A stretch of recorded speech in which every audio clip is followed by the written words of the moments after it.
on this computer.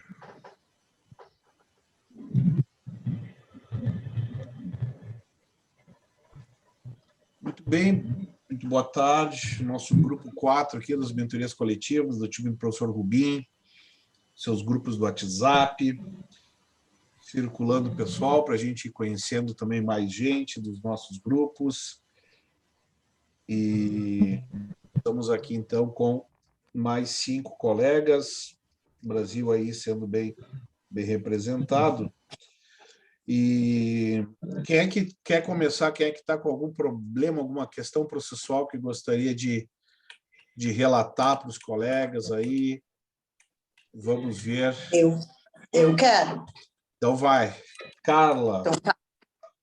Daltoy. Então, boa tarde a todos. Confirma de onde falas, de que escritório falas e... Então, ainda estou no escritório, né? Percebe-se. Falo da Grande Porto Alegre, do município de Cachoeirinha. Tenho escritório aqui há 12 anos. E estou com uma dúvida, assim. Eu recebi o material ontem, né? Então, até comentei, achei de ótima qualidade, muito bom mesmo. Obrigado. És um expert no assunto aí, em processo. Sempre diz que quem sabe o processo sabe tudo, ganha qualquer ação. Ah, tu é do Sul também, né? Que tu tá tomando chimarrão aí. Boa. Então tá. Então vamos lá. Posso entrar no mérito, efetivamente, já que teu tempo está passando. Então tá, então vamos lá. Assim, ó, eu tenho um cliente chegou até mim com um problema, já com pedido, com indeferimento administrativo. Ele é vigilante armado. Ele chegou até o escritório já com indeferimento administrativo, certo? Neste pedido administrativo, ele não juntou um dos PPPs para a empresa que ele trabalha até hoje. É uma empresa de vigilância armada. Ele trabalha nessa empresa há 15 anos e ele não juntou o PPP, ele juntou só de uma outra empresa que ele trabalhou há 5 anos. Bom, nesse contexto, o que eu fiz? Eu ingressei com pedido judicial. Obviamente foi indeferido. Eu botei toda a circunstância ali que ia ser indeferido. Tem uma súmula, não, acho que é um tema, que fala que nos assuntos que efetivamente vai ser negado pelo INSS, eu consigo ingressar na via judicial. Bom, foi extinto sem julgamento do mérito na sentença, certo? Referente a esse... Oi? Sem julgamento de mérito, né? Isso.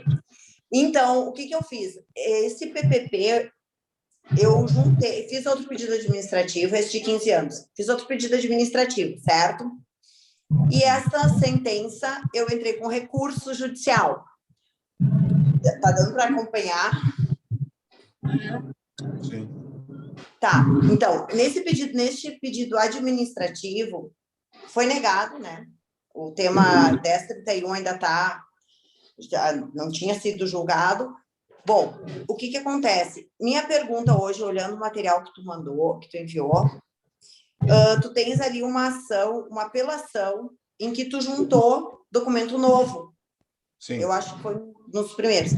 Minha pergunta, esse meu recurso hoje, eu já pedi para ele ser retirado da suspensão, tá? Judicial, onde não tem esse de 15 anos, que eu não tinha o PPP. Eu posso juntar lá esse PPP? Lá no judicial. No recurso? Questão importante aqui. Estou falando de juizado. Juizado. Não, mas a ideia dos documentos, quando eu juntei os documentos no recurso de apelação, né, foi justamente em função dos documentos serem novos, tá, Carol? Dos documentos, eles serem documentos recentes. Eu não sei se enquadra nisso. Aí é uma questão processual que, dentro das instâncias ordinárias, a prova documental pode ser juntada até mesmo em base de declaração da turma recursal. Eles vêm aceitando. mas os documentos novos sejam novos. Ou, sendo velhos, que tu justifique por que tu não juntou antes. Por que tu não trouxe na primeira instância, antes do juiz sentenciar, se houve alguma limitação, alguma dificuldade. Na dúvida, ainda mais no juizado, que tem uma certa regra de informalidade, se entende que deve se juntar. Agora, tu tem que ver, aí tu vai ter que ver a argumentação, né? E fazer uma preliminar. O pedido não foi feito, né? Em recurso, inominado. Pedido o quê? O pedido quanto a este PPP. Não, desculpa, foi feito sim, foi feito. Desculpa, foi feito. Eu pedi para que fosse aplicado aquele entendimento, né? De que eu fiz, sim, fiz. Então, tu entende que sem problema processual. Desde que argumente nessa forma que eu te coloquei. Como? Não entendi. Desde que tu argumente nessa forma que eu te coloquei. Se o documento é novo, ele entra. Se o documento é velho, se o documento não é atual, tu vai ter que justificar a razão pela qual tu está juntando isso agora. E aí a turma, o segundo grau, vai examinar o teu argumento, digamos assim, né? Entendi. Era isso, obrigada. Vou dar uma olhada. Quem mais? Robson, vamos lá. É aqui na minha mão. Eu fiz um acordo. Eu advogo tanto no estado de São Paulo como aqui no estado de Minas Gerais. Esse aqui é um do estado de São Paulo. Eu fiz um acordo no TRF.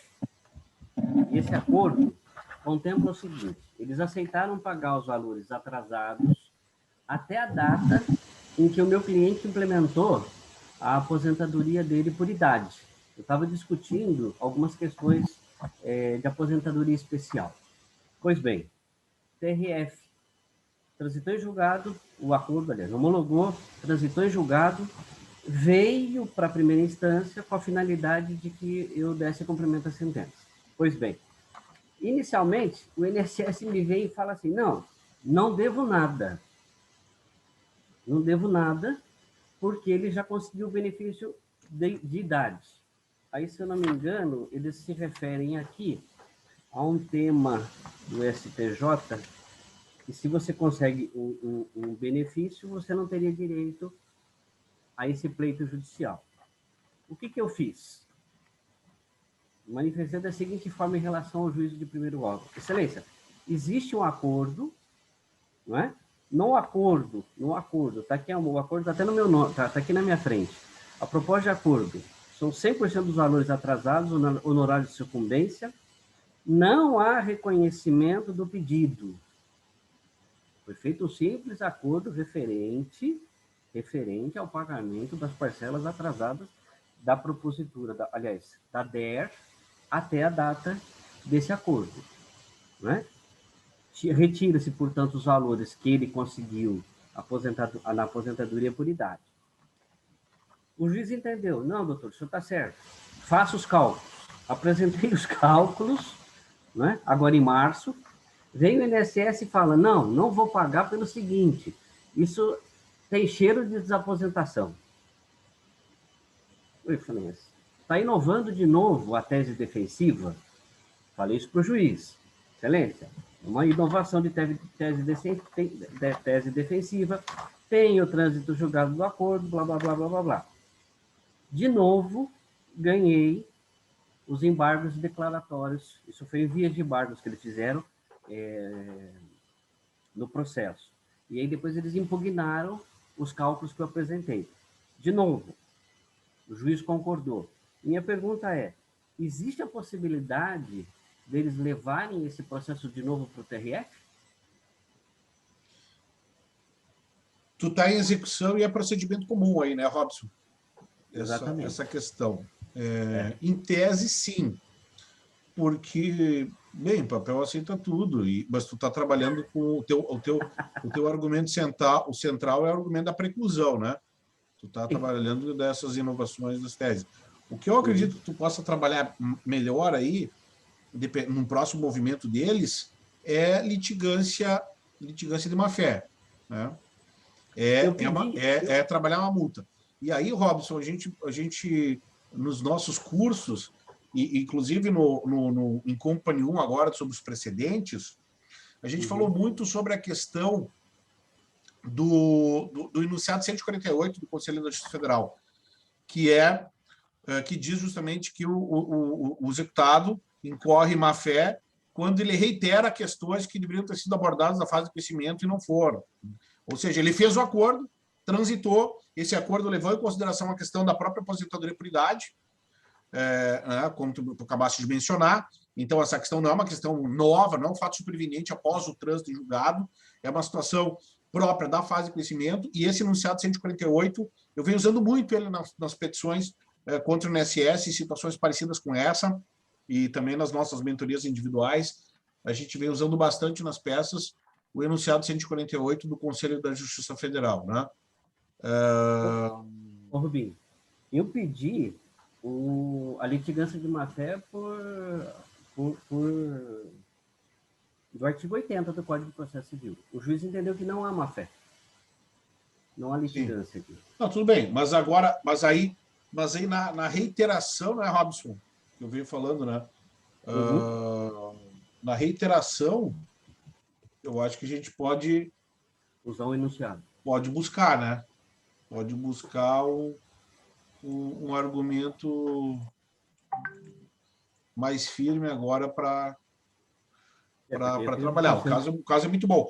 Mas é que desses embargos de declaração ainda não teve recurso, isso está dizendo, né? Isso, eu estou aguardando agora o próximo passo do INSS. Então, esse é um momento oportuno. Se acontecer, né? De trabalhar bem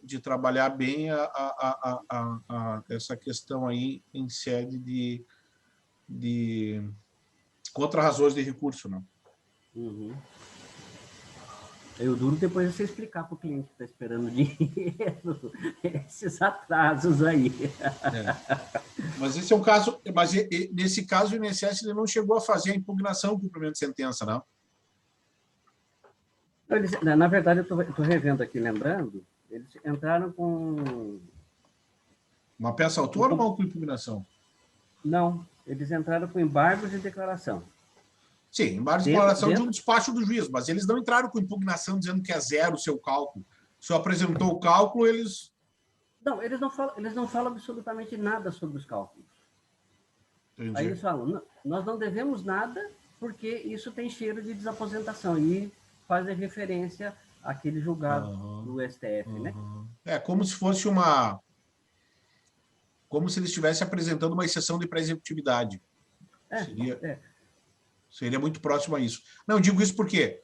Porque, embora eles não tenham dado nome aos bois, a impugnação gera honorários na execução, né, Robson?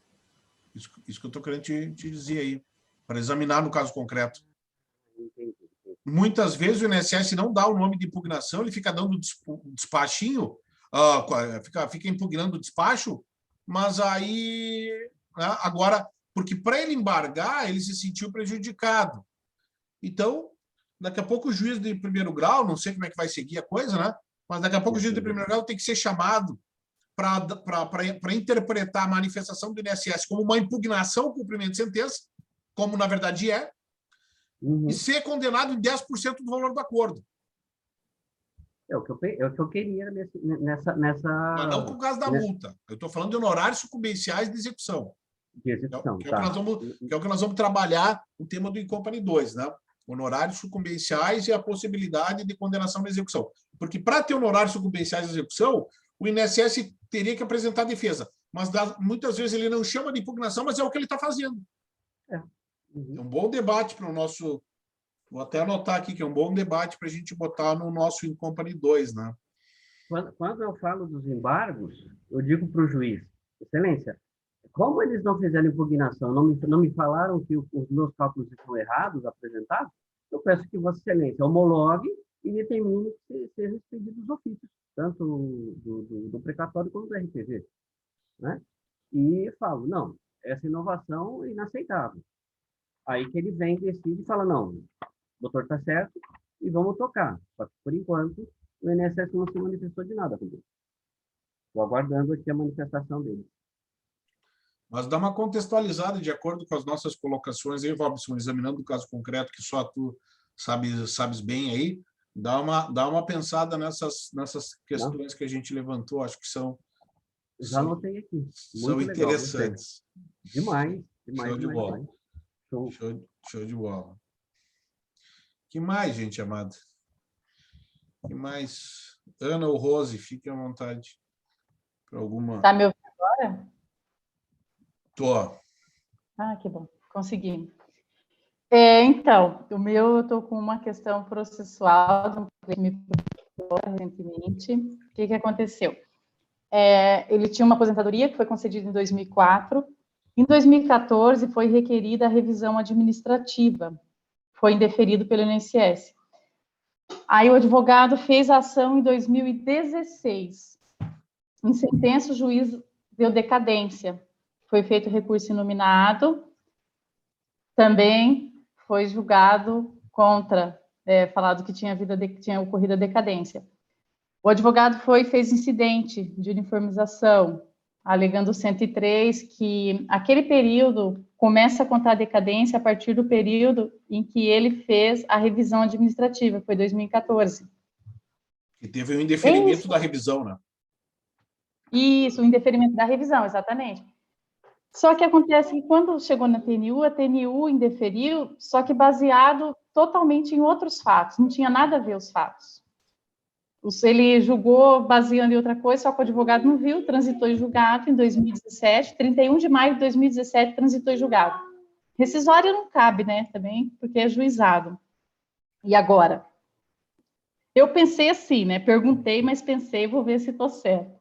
Uma nova ação, não teve coisa julgada. O que vocês acham? Uma nova ação pelo quê? Fazer uma nova ação para ele, porque veja bem, de 2014 começou a contar, né? Mas se bem que já venceu, né? Não venceu 10 anos, né? De 2014, a data da revisão. Nós faríamos uma nova ação. Aí eles poderiam alegar coisa julgada, mas não houve coisa julgada, porque não foi decidido nada com relação ao que ele pediu, porque o que eles julgaram foi totalmente outra coisa. Eles não julgaram com relação à decadência que estavam falando, à prescrição. Mas a decisão que vale é da última decisão de mérito, foi da turma recursal, né? E a turma não, da TNI, de mérito foi. Uhum. De mérito.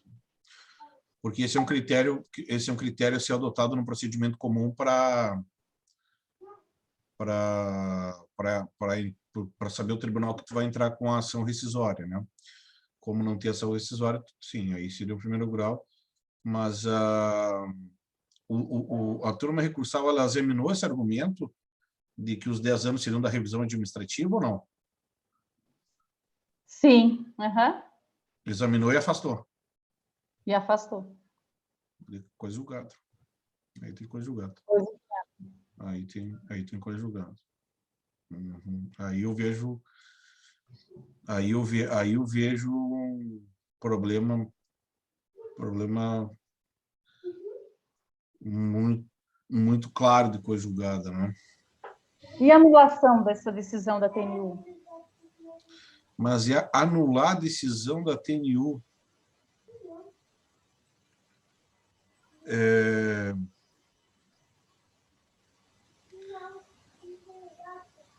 O problema é que eu vejo aí um problema que a turma recursal ela enfrentou o mérito da questão, né? Uhum. Ela enfrentou o mérito. Tá? Aí tu está dizendo que a TNU não enfrentou bem o mérito, mas aí foi feito em base de declaração, foi feito recurso extraordinário da decisão. Não fez nada. Entende? Então, aí que está. Eu sei que eu não tô nem discutindo a justiça da decisão, estou discutindo o enfrentamento processual, que é muito delicado, né? Eu entendo, nesse caso,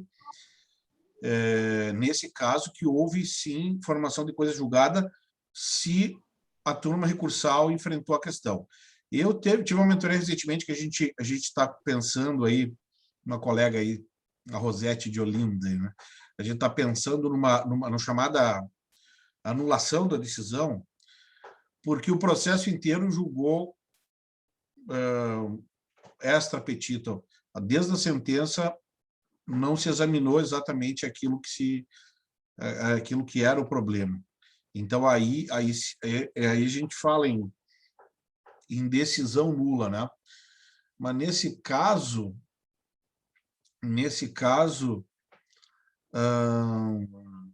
porque flagrantemente nula. Nesse caso, vendo de longe, assim, eu não vejo muitos elementos para ver a decisão nula se houve, na verdade, uma manutenção de uma decisão anterior que enfrentou o tema. Né? Eu vejo com mais dificuldades. Agora, o que seria, Rose, se quiser estudar, na verdade, é isso, é a querela nullitatis, né? Anular uma decisão judicial no juizado porque não tem ação rescisória. A alternativa seria essa, a alternativa processual seria essa. Só acho que ela vem sendo utilizada de forma bastante restritiva, justamente em nome do peso que vem sendo dado à coisa julgada, né? Do respeito que vem sendo dado à coisa julgada, e aí realmente nós temos uma dificuldade maior de ultrapassar esse limite, né? Mas fica aí um estudo a se feito, né? Se a gente pensasse mesmo no prisma da ação rescisória no procedimento comum, tu ia ter bastante dificuldades por conta da decisão da turma. Por conta da decisão da turma. Que enfrentou o mérito. E porque nesse caso, a ATNIL, como o STJ no procedimento comum, eles não atuam como jurisdição ordinária. Eles não atuam como uma jurisdição de revisão. Né? Então, se aceita de forma diferente o julgamento de mérito dessas cortes extraordinárias. Né? Se tu estivesse falando que a turma, daqui a pouco o juiz de primeiro grau enfrentou, mas a turma recursal não enfrentou, talvez a gente estaria falando de alguma situação que a gente pudesse pensar diferente, mas nas instâncias extraordinárias eu vejo com uma dificuldade muito grande esse encaminhamento aí. Mas é bronca, gostei. E essa competência seria para fazer uma ação de nulidade, né? Seria do juizado? Do juizado, primeiro grau. Tá certo, então. Seria anular a decisão por uma situação que competiria o exame ao tribunal. Né? Então, se a turma não tivesse enfrentado o mérito, mesmo assim, você acha que seria um pedido de anulação e não um pedido de uma nova ação, informando que não houve coisa julgada? É que, na verdade, quando faz um pedido de anulação, né, esse é um outro detalhe importante. Tu vai fazer o pedido de anulação, mas tu vai trabalhar dentro dele, a partir do momento que ele anular, tu vai trabalhar com o segundo pedido, que é o exame da questão propriamente dita, né? Porque tu não quer uma anulação por uma anulação, tu quer uma anulação para ter uma decisão de mérito com relação ao tema, né? Uma superação do tema da decadência, que seria uma prejudicial de mérito. Então, é um tema difícil, mas eu faria daí uma ação de anulação com um pedido de exame do mérito propriamente dito pelo mesmo juízo que superasse a prejudicial. Eu faria no mesmo processo, digamos assim, um 2 em 1, né? Porque senão tu teria que entrar com o terceiro processo, Rosa. Não acabaria nunca, né? Verdade. Se fosse seguir esse raciocínio aí, tu teria mais um processo, né? Agora, só uma recordação ali, né?